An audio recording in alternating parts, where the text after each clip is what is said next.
اور قرآن عظیم الشان میں دیکھیے، قرآن نے عورت کی آواز کو پردہ کہا ہے، وَلْيَضْرِبْنَ بِأَرْجُلِهِنَّ لِيُعْلَمَ مَا يُخْفِينَ مِنْ زِينَتِهِنَّ۔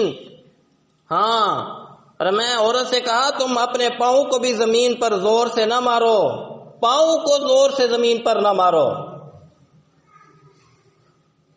کیا فرمایا؟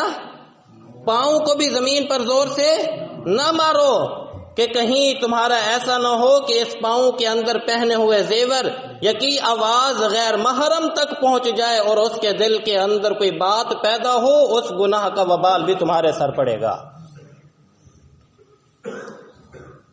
آج جس شریعت نے عورت کو اتنا مستور رکھا ہے، چھپا کر رکھا ہے، آج وہ عورت بے حیا اور بے شرمی کی حدوں کو پھلانگ کر اس حد تک پہنچ چکی ہے۔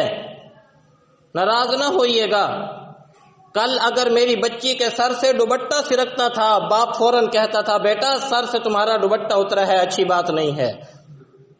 آج میری انہی ماؤں اور بیٹیوں کے سروں سے کیا گلوں سے بھی دوپٹے اتر گئے ہیں۔ جس بے حیائی کا تصور پہلے نہیں تھا، آج ان لباسوں کے ذریعے سے، ایسی چیزوں کے ذریعے سے اس بے حیائی کو عام کیا جا رہا ہے۔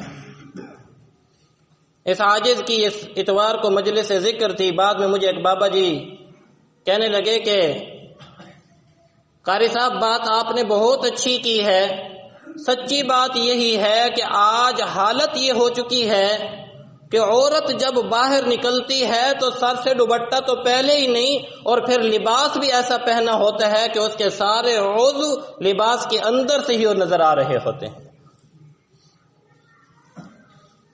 عاصیات کاریات، وہ ایسی عورتیں ہوں گی جو لباس تو پہنے ہوئے ہوں گی لیکن ننگی ہوں گی۔ نبی علیہ الصلوۃ والسلام نے فرمایا میں نے جہنم میں ایسے لوگوں کو دیکھا ہے کہ قریب میں ایسی عورتیں آئیں گی جو لباس پہنے ہوئے لیکن ننگے بدن ہوں گی۔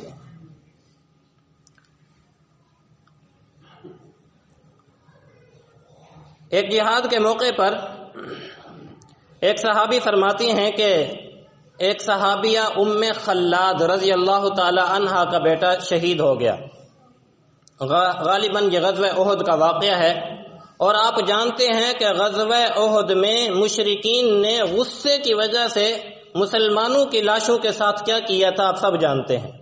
موسلے کیے گئے، ناک کاٹ دیے گئے، کان کاٹ دیے گئے، ہاتھوں کے جوڑ کاٹے گئے، جسم کے ٹکڑے ٹکڑے کیے گئے۔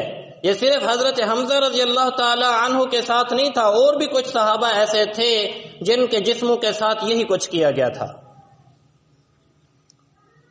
تو حضرت ام خلاد رضی اللہ تعالی عنہ اپنے بیٹے کی خیریت دریافت کرنے کے لیے نبی علیہ الصلوۃ والسلام کے پاس آئیں، اور آ کر آپ صلی اللہ علیہ وسلم سے پوچھا یا رسول اللہ میرا بیٹا کیسا ہے؟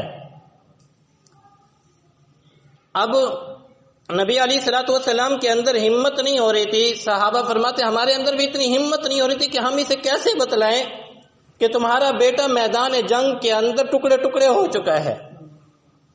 ایک ماں ہے نا، ماں کے اندر کے جذبات اور احساسات کو ہم کیا سمجھیں۔ بہرحال کسی نے اشارہ کیا اور کہا کہ اماں جی وہ آپ کا بچہ بیٹھا ہوا ہے، شہید ہو گیا ہے، وہ ہے آپ کا بچہ۔ تو ام خلاد رضی اللہ تعالی عنہ گئیں، اپنے بچے کے ٹکڑوں کو ایک چادر کے اندر سمیٹا اور ڈالا۔ کوئی ایسے الفاظ نہیں، کوئی ایسی حرکت نہیں کی جو بے پردگی والی ہو۔ راوی کہتے ہیں کہ ایک صحابی کی زبان سے نکلا ام خلاد تمہارے بیٹے کے ٹکڑے ٹکڑے ہو گئے اور پھر بھی تم پردے کے اندر آئی ہو۔ کہنے لگی مجھ سے میرا بیٹا تو شہید ہوا ہے، حیا تو مجھ سے نہیں چھینی گئی، مجھ سے میرا بیٹا کھویا گیا ہے، حیا تو نہیں مجھ سے کھو گئی ہے۔ امت مسلمہ کی ماؤں اور بیٹیوں، کاش کہ آج تم بھی ان صحابیہ سے ہی سبق حاصل کر لیتی۔ ہم کیا کرتے ہیں، نہ شادی بیاہوں کے موقعوں پر اس چیز کا احساس ہوتا ہے، اور نہ دوسرے مواقع کے اوپر اس بات کا احساس کیا جاتا ہے۔